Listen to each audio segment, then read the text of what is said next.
there. You look like someone who needs some geography predictions ahead of the exam. Well, the good news is I've got some for you. Okay, so for 2023, first of all, you probably already know that this year you can leave out an extra section, so that's good news. So for the ordinary level, in the short questions, your most likely topics that you're going to see on the paper will be to interpret a graph or a chart, satellite photo analysis, aerial photo locations, types of regions, OS grid references, volcanoes, rocks, river features, to measure a distance or length on the OS map, core and mantle, weather, the sea. For the physical geography section, which I assume most of you are going to do because it's deadly and all, you'll have an OS map sketch, landforms of rivers, landforms of sea, landforms of glaciers, human interaction with rivers, human interaction with sea, the rock cycle, fold mountains and earthquakes. So that should be enjoyable. Then you have for your regional section, the most likely topics are to sketch Ireland, to have to sketch your European region, urban issues on the Indian subcontinent, agriculture in the European region, culture in the subcontinental region, culture in Ireland, to interpret a graph or chart, culture in the European region, challenges in the subcontinental region, Ireland's industry, that is what we are, and so on.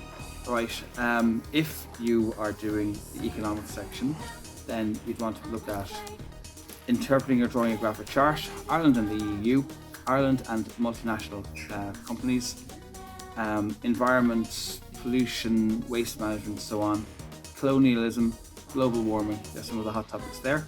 And if you're doing human, then you have, again, to interpret or draw a graph or chart, aerial photo sketch, ordnance survey settlement patterns, population pyramids, migration, the ordnance survey, why a town developed at its location, traffic and congestion. So there are some of the topics I'd expect for the geography ordinary level. The great news here is that you can leave out sections. So for me, I would do the short questions, probably 2 from physical and 1 from regional, job done. But there are other permutations available should you so wish. Now, this one here, the higher level, once again, you're allowed to leave out a section this year. So for the short questions, there's the ordnance survey grid references, interpreting a graph or chart, satellite pictures, weather, rocks, the sea, weathering, types of regions, possibly a comprehension passage that you answer questions on, locations on the aerial photo, landforms in general, river landforms, population pyramids, volcanoes, tectonics, spatial features. Now, for your physical geography, the most likely things to be asked are the OS map sketch, landforms of rivers, landforms of sea, landforms of glaciers, human interaction with fluvial processes, with marine processes, mass movement, the rock cycle, karst/limestone, fold mountains, mantle, core, that stuff, tectonic theories, volcanoes, faults and deformation. For regional, to interpret the graph or chart, Ireland and the EU, industry in the European region, agriculture in a continental region, tertiary activity in Ireland, a challenge in the subcontinental region, sketching a European region, types of regions, concepts of regions, culture in Europe, culture in subcontinent, culture in Ireland. They're your most likely topics.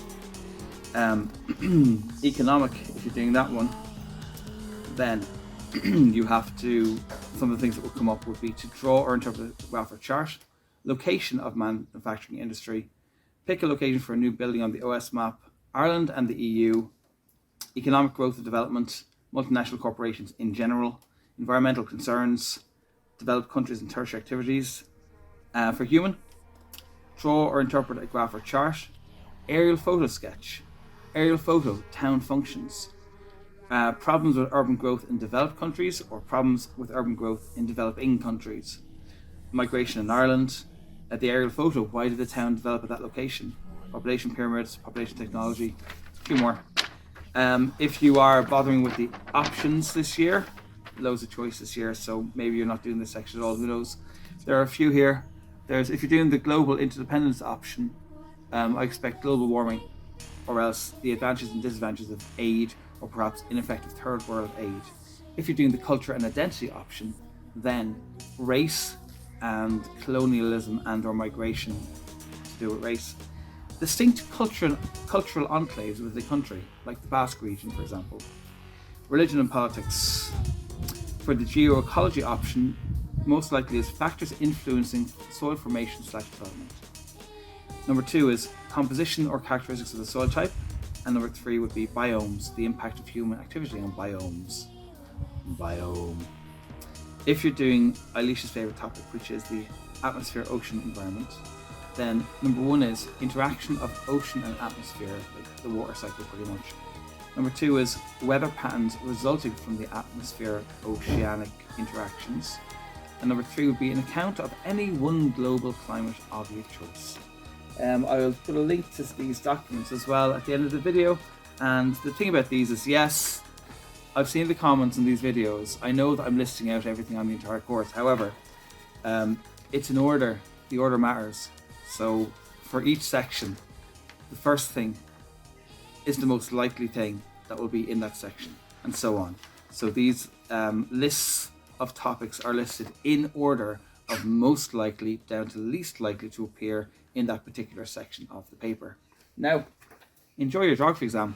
Have a good one.